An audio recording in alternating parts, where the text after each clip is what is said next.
కొన్ని నెలలుగా అంతరిక్షంలోనే చిక్కుకుపోయిన వ్యోమగాములు సునీత విలియమ్స్ బుచ్ విల్మోర్లు అనుకున్న దానికంటే ముందే భూమిపైకి తిరిగి రానున్నారు. కేవలం 8 రోజుల మిషన్ కోసం జూన్ 6న ఐఎస్ఎస్ కు వెళ్లిన వీరిద్దరూ వ్యోమనౌకలో హీలియం గ్యాస్ లీకేజ్ కారణంగా దాదాపు గత 8 నెలలుగా అక్కడే ఉండాల్సి వచ్చింది. అటు నాసా అధికారులు, స్పేస్ ఎక్స్ ఇంజనీర్లు వీరిని తీసుకురావడంపై ప్రతిసారి ఒక కొత్త తేదీని ప్రకటిస్తూ వస్తున్నారు. ఈసారి వీరు ఖచ్చితంగా భూమికి తిరిగి వస్తారని చెప్పినప్పుడల్లా మళ్లీ ఏదో ఒక సాంకేతిక సమస్య రావడంతో వారి రాక మరింత ఆలస్యమవుతోంది. దీంతో ఈ ఇద్దరు వ్యోమగాములు భూమిపైకి తిరిగి ఎప్పుడు వస్తారు అని ఉత్కంఠ నెలకొంది. అయితే తాజాగా వచ్చిన నివేదిక ప్రకారం వ్యోమగాములిద్దరూ షెడ్యూల్ కంటే ముందుగానే భూమిపైకి రావచ్చని తెలుస్తోంది.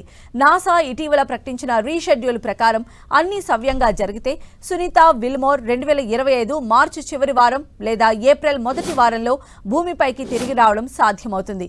కానీ ఇప్పుడు ఈ ఇద్దరు వ్యోమగాములు అంతకంటే ముందుగానే భూమికి తిరిగి రావచ్చని తెలుస్తోంది.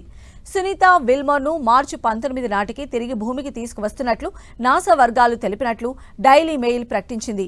ఇది గతంలో ప్రకటించిన డేట్ కంటే దాదాపు 2 వారాల ముందుగానే కావడం విశేషం.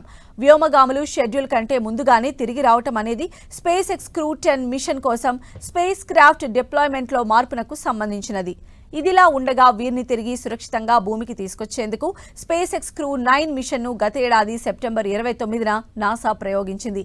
ఇందులో 4 సీట్లు ఉండగా హగ్, గోర్బునోవ్ అనే వ్యోమగాములను పంపించి మిగతా 2 సీట్లను సునీత విల్మోర్ కోసం ఖాళీగా వదిలిపెట్టారు.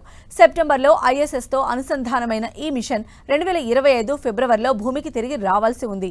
అయితే క్రూ 9 సిబ్బందిని రిలీవ్ చేసేందుకు వెళ్లే క్రూ 10 ప్రయోగం ఆలస్యం కారణంగా విల్మోర్ విలియమ్స్ భూమికి తిరిగి రావడం వాయిదా పడింది. మరోవైపు అంతరిక్షంలో చిక్కుకుపోయిన వ్యోమగాములు సునీత విల్మోర్ను సురక్షితంగా భూమి మీదకి తీసుకురావాలని అమెరికా అధ్యక్షుడు ట్రంప్ తమ సాయం కోరినట్లు స్పేస్ ఎక్స్ అధినేత ఎలాన్ మస్క్ ఇటీవలే ప్రకటించారు. త్వరలో ఈ పని పూర్తి చేస్తామని తన ఎక్స్ ఖాతాలో పోస్టు చేశారు.